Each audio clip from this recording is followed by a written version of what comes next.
ارخصوا يا جدعان، الناس اللي بتسترخص المتر ب 100 جنيه ببلاش، عندنا احنا هنا ببلاش اهو.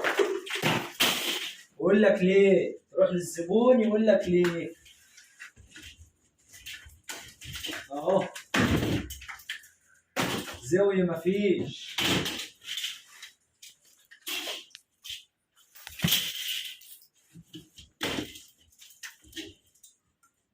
ده شغل يا جماعة واقع من المطرة من يومين، من يوم المطر بالظبط، بس ما كانش ينفع نشتغل الا لما الشغل ينشف شوية.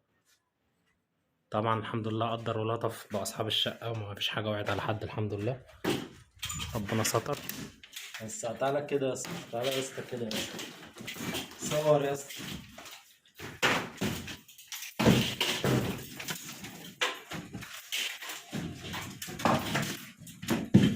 عشان نعرف أخطاء الفنيات اللي بتبقى زي كده، وهي أسباب إن لما ينزل مطر بكميات كبيرة الشغل يقع. طبعا مش كل الجبسون بورد لما يحصل مطرة ويكون فيه سيول أو أيا كان يقع، لا ما يقعش طبعا لو متدعم كويس، اشتغل بفنيات صح واشتغل على مواصفات صح، عمره ما يقع. يعني بالكتير قوي بعد ما ينشف الحتة اللي اتضررت قوي من المية هنقصها ونشيلها